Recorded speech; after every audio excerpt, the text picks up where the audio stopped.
Baru kemarin baca curhatan, nemu lagi nih curhatan dari Mas Nekotori 1295. Jadi doi cerita begini. Bang Bejo, kayaknya aku jatuh cinta banget sama waifuku. Waifu aku, yang meskipun dia 2D, tapi aku selalu kepikiran dengan kecantikannya. Boleh gak sih itu disebut cinta? Agak rumit ya, tapi gini mas. Cinta itu seperti angin, kamu gak akan pernah bisa melihatnya, namun kamu dapat merasakannya. Karena cinta itu sebuah rasa, bukan benda. Rasa yang sangat overpower banget, yang bahkan mampu menggerakkan seorang preman sekaligus menjadi seorang lemah lembut seperti permen kapas. Jadi buat Mas Nekotori 1295, cepet-cepet cari temen cewek ya, yang manusia tapi. Dan semoga aja film ini bisa menginspirasimu. Tetap semangat ya buat kamu yang lagi berjuang, selamat nonton dan selamat beristirahat. Cari temen loh mas, beneran.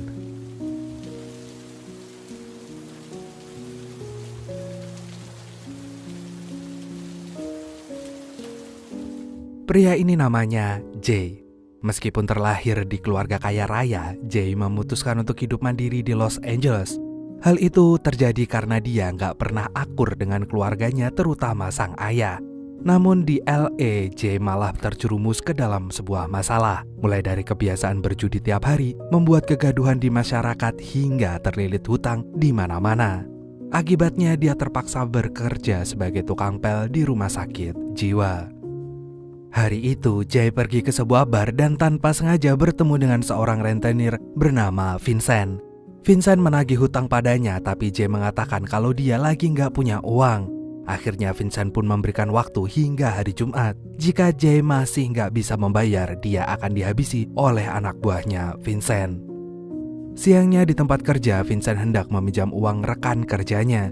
Namun rekan kerjanya mengatakan kalau dia nggak punya uang sama sekali. Kemudian menyarankan Vincent untuk pulang ke rumahnya dan menghadiri pernikahan adiknya yang bernama Jerry, lalu minta uang aja kepada ayahnya. Berkat saran rekan kerjanya, Jay pun memutuskan untuk menelpon orang tuanya dan memberitahu bahwa dia akan pulang ke New Orleans.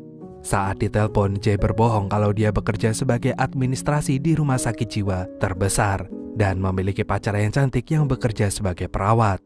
Mendengar itu, ayahnya pun menyuruh Jay untuk membawa kekasihnya tersebut dan terpaksa Jay pun menyetujuinya. Dan gara-gara kebohongannya itu, di tempat kerjanya Jay langsung menggoda para perawat di rumah sakit jiwa itu. Namun gak ada seorang pun yang tertarik kepada dirinya karena mereka tahu kalau Jay hanyalah pemabuk, pecandu judi, dan peternak undur-undur. Saat istirahat, Jay pun dipanggil ke ruangan dokter yang bernama Bertelsmann. Setibanya di sana, Bertelsmann marah kepada Jay karena memberikan pasien gangguan jiwa majalah, saru, dan juga alkohol. Kemudian Bertelsmann pun memperingatkan Jay untuk gak berinteraksi lagi dengan para pasiennya. Dan usai memarahi Jay, Bertelsmann pun bertemu dengan pasien barunya yang bernama Daisy. Semenjak ibunya meninggal, Daisy terlihat linglung dan ketakutan karena takut ibunya gentayangan seperti di Pengabdi Setan. Sehingga hal itu mengharuskannya untuk dirawat di rumah sakit jiwa. Malam harinya di kamar, Daisy tiba-tiba aja berteriak. Jay langsung masuk ke kamar Daisy dan langsung memukul pasien lain yang sedang berpura-pura sebagai dokter dan memberikan obat pada Daisy. Setelahnya, Jay pun bilang kepada Daisy agar lebih berhati-hati, kemudian pergi meninggalkan rumah sakit. Namun saat Jay keluar rumah sakit, tiba-tiba aja Daisy muncul di belakangnya dan mengatakan kalau dia ingin ikut Jay. Tetapi Jay tidak memperbolehkannya dan memberikan uang untuk naik taksi atau menelpon keluarganya, lalu pergi meninggalkannya. Tapi karena gak tega, akhirnya Jay pun mengajak Daisy pergi ke klub bersamanya. Sesampainya di klub, Jay menemui para penari bayaran untuk pura-pura menjadi kekasihnya dan hadir ke pernikahan adiknya. Sayangnya gak ada yang tertarik sama sekali. Gak lama setelah itu Jay pun dipanggil oleh satpam yang bekerja di klub. Dia mengatakan kalau Daisy udah mengganggu para penari yang ada di klub itu. Dan karena itulah mereka akhirnya diusir dari klub. Di tengah kebingungan, Jay pun tiba-tiba kepikiran untuk menjadikan Daisy sebagai pacar pura-puranya aja. Besoknya Jay pun ngajakin Daisy pergi ke New Orleans. Selama perjalanan, Jay terus mengingatkan Daisy untuk pura-pura bekerja sebagai seorang perawat di rumah sakit jiwa tempat ia bekerja. Meskipun kebingungan, Daisy pun mengiyakannya saja. Di pesawat, Daisy seringkali membuat keributan, mulai dari berteriak di kamar mandi hingga menyalakan lampu ketika orang sebelahnya sedang tertidur, bahkan masuk dan duduk di kelas bisnis tanpa izin. Tapi untungnya ia nggak sampai selingkuh sama pilotnya. Beberapa saat kemudian mereka tiba di rumah orang tua Jay. Begitu sampai, Daisy pun langsung diperkenalkan kepada ibunya Jay. Ibunya kemudian menyuruh Daisy untuk pergi ke kamar tamu dan beristirahat sebelum makan malam nanti. Sementara itu Jay pun pergi keluar untuk menghisap aspronya. Gak lama kemudian ayahnya datang dan ngajakin dia ngobrol. Ayah Jay kemudian memperlihatkan koleksi mobilnya di garasi. Ia juga memamerkan mobil langka yang baru aja dia beli. Malamnya, saat mereka makan bersama, Jerry pun bertanya kepada Jay tentang pekerjaannya saat ini. Dengan berbohong, Jay pun bilang kalau dia bekerja sebagai admin di rumah sakit jiwa terbesar di sana. Mendengar hal itu, Daisy hanya bisa cekikian. Jay juga mengatakan kalau dia akan memulai bisnis baru dan membutuhkan tambahan modal. Ayahnya pun ragu dengan omongan Jay, tapi Daisy dengan cepat membantu meyakinkan ayahnya hingga akhirnya sang ayah pun menyetujuinya. Karena kejadian itu, Jay pun berterima kasih pada Daisy atas bantuannya. Besok paginya, Jay dibangunkan oleh sang ibu karena anehnya Daisy mendadak membersihkan kamar mandi. Mendengar hal itu, Jay pun menghampiri Daisy yang berada di kamar mandi dan bertanya mengapa ia melakukan hal itu. Daisy pun bilang kalau itu adalah tugasnya sehari-hari saat di rumahnya dulu. Ibunya selalu bilang jika ia ingin dicintai, dia harus melakukan pekerjaan rumah. Lalu tiba-tiba aja Daisy mengakui kalau dia baru aja membunuh ibunya. Hal itu sontak membuat Jay terkejut mendengarnya. Beberapa saat kemudian saat mereka bersiap pergi ke acara Jerry, tiba-tiba tanpa sengaja ibunya Jay melihat Daisy mengenakan pakaian yang terlalu terbuka dan malah terlihat seperti LC karaoke. Oleh karena itu, ibunya Jay pun meminta Daisy untuk mengganti pakaiannya dengan baju miliknya. Jay sangat terkejut saat melihat Daisy begitu cantik malam itu, sehingga membuat hatinya pun langsung berdegup kencang. Acara pernikahan pun dimulai dan lagi-lagi Daisy membuat kehebohan dengan mengambil kembali bunga yang sengaja disebar sepanjang jalan, dan hal itu membuat Jay harus turun tangan. Setelahnya Daisy pun berkeliling gedung, berkenalan dengan orang-orang yang hadir di acara pernikahan itu. Ketika mereka tahu kalau Daisy adalah pacarnya Jay, mereka langsung menceritakan hal-hal buruk tentang Jay. Mulai dari bercerita kalau Jay ini seorang playboy cap kapak, hingga mengatakan kalau Jay pernah tidur dengan istri orang. Bahkan bilang kalau Jay pernah mengecup polisi tidur dan berkata have a nice dream. Beberapa saat kemudian Daisy pun menemui Jay dan mengajaknya untuk menari. Jay pun mengajaknya masuk dan mereka berdua pun mulai menari bersama dengan penuh semangat. Saat sedang menikmati tarian, ibunya Jay mendekati mereka dan menarik Jay pergi bersamanya. Sementara Daisy diajak menari dengan ayahnya Jay. Di saat itulah ayah Jay bertanya pada Daisy tentang pekerjaan Jay yang sebenarnya. Namun Daisy enggan memberitahu. Ayahnya Jay pun terus mendesaknya sampai tiba-tiba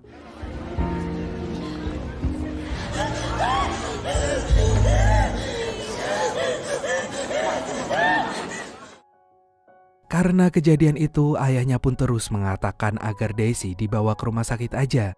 Tapi Jay nggak setuju dan bilang kalau Daisy ini baik-baik aja. Sampai akhirnya Jay muak mendengar celotehan sang ayah. Jay pun mengatakan yang sebenarnya kalau dia ini hanyalah seorang tukang pel di rumah sakit jiwa. Dan Daisy hanyalah pasiennya. Mendengar hal itu sontak membuat sang ayah marah. Kemudian mereka pun pamit pulang. Sesampainya di rumah, dikarenakan Jay adalah seorang tahanan dan Daisy adalah pasien RSJ, membuat mereka nggak bisa pulang menaiki pesawat lagi. Dan dengan terpaksa Jay pun harus membawa kabur mobil baru ayahnya untuk pulang kembali ke Los Angeles.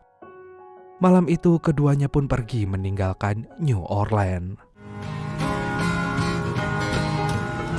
We stick to the wall! There's no water in the toilet.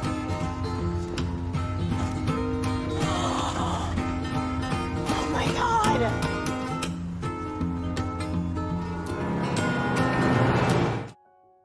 Saat perjalanan, Daisy pun terus mengoceh karena jiwa kampungnya takjub melihat mobil-mobil mahal. Hal itu membuat Jay semakin stres. Akhirnya Jay pun memutuskan untuk menurunkan Daisy di stasiun.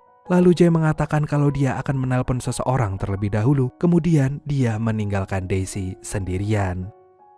Dan lebih parahnya, setelah meninggalkan Daisy sendirian di stasiun, Jay berencana menjual mobilnya. Namun rencananya itu terhenti ketika permintaan penjualan mobil ditolak karena mobil tersebut dicurigai sebagai hasil curian. Saat di perjalanan, Jay pun mendapat telepon dari Bartleman yang marah-marah kepadanya karena telah membawa kabur pasiennya tersebut. Namun Jay terlalu kesal dan menutup teleponnya. Tiba-tiba aja pandangannya tertuju pada sepatu milik Daisy yang tertinggal di mobilnya. Hal itu membuat Jay merasa semakin bersalah dan memutuskan untuk balik arah.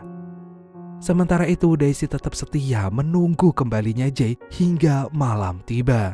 Sampai tiba-tiba ada seorang satpam yang melihat Daisy duduk sendirian sedari tadi. Ia pun langsung menghampirinya dan menawarkan bantuan. Tapi Daisy menolak dengan menjelaskan kalau dia sedang menunggu pacarnya. Hingga larut malam, Daisy pun memutuskan untuk mendekati satpam dan meminta untuk mengantarkannya pulang. Namun tiba-tiba dia melihat bayangan Jay dan menoleh ke belakang. Dan benar saja, Jay kembali ke sana. Hal itu langsung membuat Daisy menangis terharu. Besoknya Jay pun mengajak Daisy ke supermarket dan memintanya untuk berbelanja. Sementara dia menunggu di luar sambil ngudut aspro. Saat sedang menunggu, seketika Jay pun melihat mobil polisi lewat di hadapannya. Mendengar itu, Jay langsung masuk ke dalam supermarket dan menarik Daisy pergi dari sana.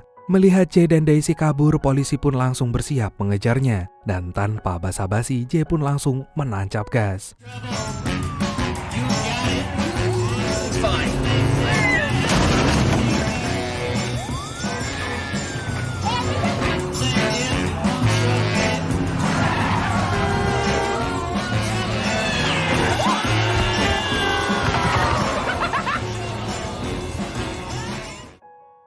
Malamnya karena Jay mulai lelah dan Daisy nggak bisa bawa mobil, akhirnya dia pun minta izin untuk tidur sejenak. Gak lama kemudian Daisy membangunkan Jay karena ada mobil polisi mendekati mobil mereka. Jay pun segera bersembunyi saat menyadari kehadiran polisi itu. Dan polisi beberapa kali menggedor pintu mobil Jay seperti penggerbekan Oyo. Dan Daisy pun membukanya. Polisi tersebut langsung memeriksa ke dalam mobil, tapi dia nggak menemukan apa-apa sehingga akhirnya dia pun bergegas mencari Jay di sekitar hutan. Dan saat itu juga Daisy segera memberitahu Jay kalau polisi sedang mencarinya dalam hutan. Kemudian Daisy pun berlari ke mobil polisi dan melemparkan kunci mobilnya entah kemana. Setelah itu Daisy pun ngajakin Jay untuk segera pergi dari tempat itu.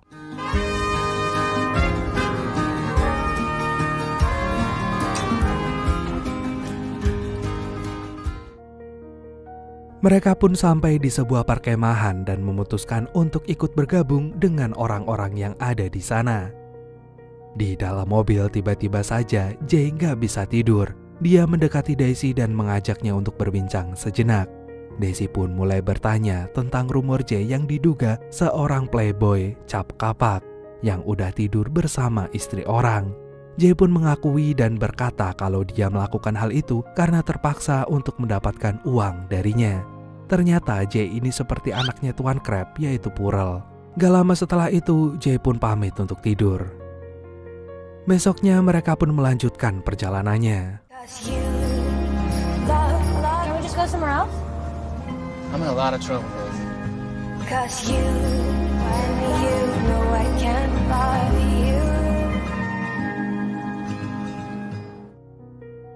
Sesampainya di parkiran pom bensin, Jay mencoba mengajarkan Daisy untuk menyetir. Tapi Daisy terus mengeluh kalau dia ini gak bisa melakukannya. Namun Jay mencoba meyakinkan Daisy kalau sebenarnya dia bisa melakukannya. Hanya saja Daisy kurang bertekad. Gak lama, Jay pun mendapatkan telepon dari Bartleman. Bartleman kembali memarahi Jay karena Daisy belum kunjung pulang. Jay pun menjelaskan kalau mereka ini sedang dalam perjalanan pulang. Gak sengaja Daisy mendengarkan pembicaraan itu. Dia sangat marah sama Jay, sehingga ia pun mencoba membawa kabur mobilnya.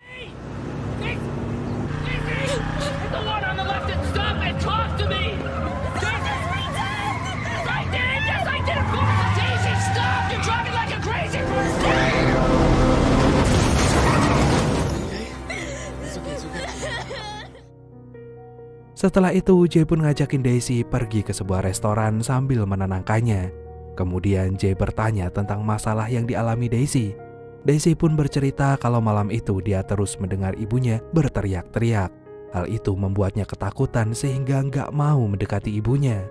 Pagi harinya, Daisy menemukan ibunya telah meninggal tanpa alasan yang jelas. Dan tiba-tiba ia dibawa ke rumah sakit padahal dia baik-baik aja. Makanya Daisy sangat ketakutan saat mendengar Jay akan membawanya pulang ke rumah sakit. Mengetahui hal itu, Jay pun berjanji kepada Daisy kalau dia nggak akan membawanya ke rumah sakit lagi. Di sisi lain, polisi yang sudah melacak keberadaan Jay langsung segera menuju ke lokasi dan segera menyergapnya.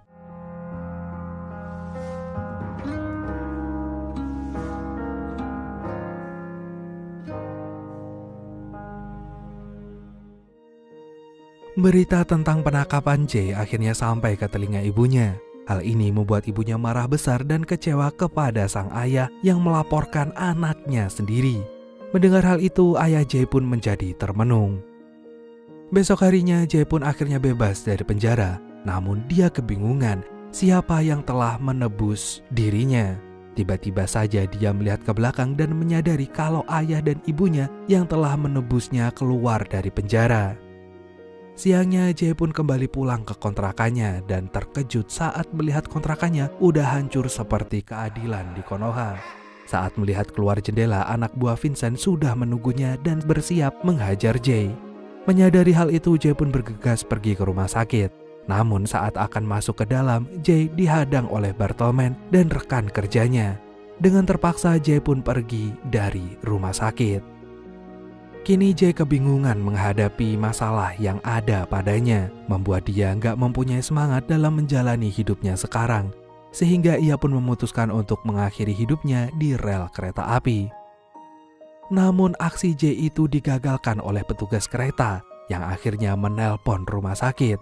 Bartleman pun membawanya kembali ke rumah sakit, tapi kini Jay direhab atas aksinya tadi.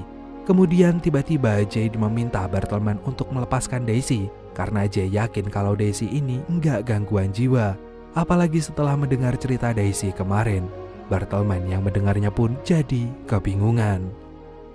Di sisi lain, Daisy pun mendengar Jay udah bebas dari penjara. Ia meminta para penjaga untuk bertemu dengan Jay. Sayangnya para penjaga nggak mengizinkannya. Hal itu sontak membuat Daisy menangis histeris seperti sedang kesurupan R.A. King. Malamnya, Jay pun tidur di ruangan khusus yang diberikan Bartleman kepadanya. Saat dia sedang tertidur lelap, tiba-tiba aja lehernya dicekik oleh anak buah Vincent yang udah mengetahui keberadaannya itu. Untungnya nggak lama setelah itu seorang pasien yang melihatnya pun langsung menyelamatkan Jay. Besoknya Bartleman datang mengunjungi Jay yang dirawat di rumah sakit akibat kejadian semalam. Dia datang untuk minta maaf kepadanya karena sudah salah paham tentang Daisy. Ternyata apa yang dikatakan Jay benar. Bukan Daisy yang mengidap penyakit skizofrenia, melainkan ibunya. Jadi guys, teman-teman, sedikit penjelasan, penyakit skizofrenia itu adalah semacam gangguan mental yang bisa mempengaruhi cara pikir seseorang. Oke, mari kita lanjut. Beberapa hari kemudian, walaupun mengetahui Daisy baik-baik aja, Bartleman tetap mengawasinya hingga akhirnya setelah yakin kalau Daisy nggak memiliki gangguan apa-apa, Bartleman pun memutuskan untuk membebaskannya aja dari rumah sakit. Mendengar hal itu, Daisy langsung mengemas semua pakaiannya dan berpamitan pada semua penghuni rumah sakit, terutama pada Bartleman yang telah membebaskannya. Sementara itu, setelah pulih dari cederanya dan hendak keluar dari rumah sakit, Jay tiba-tiba menerima surat dari sang ayah. Dalam surat tersebut terdapat cek yang cukup besar disertai dengan catatan yang mengatakan kalau ayahnya meminta Jay menggunakan uang tersebut untuk melunasi semua hutangnya. Sang ayah juga menyuruh Jay untuk kembali pulang ke rumah dan tinggal bersamanya lagi. Setelah itu, Jay pun dengan cepat bergegas menuju ke Daisy. Dan saat mereka bertemu, suasana hangat pun tercipta dalam pelukan yang melepas kerinduan. Lalu mereka pun pergi bersama meninggalkan rumah sakit dan memulai kisah baru dalam perjalanan hidup mereka.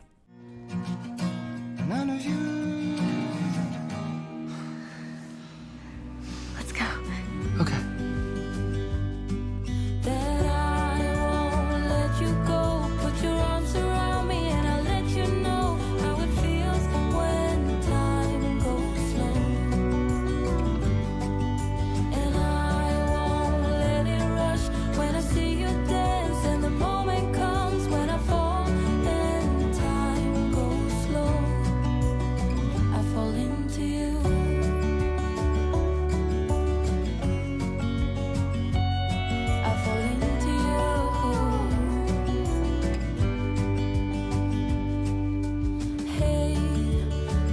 I could show you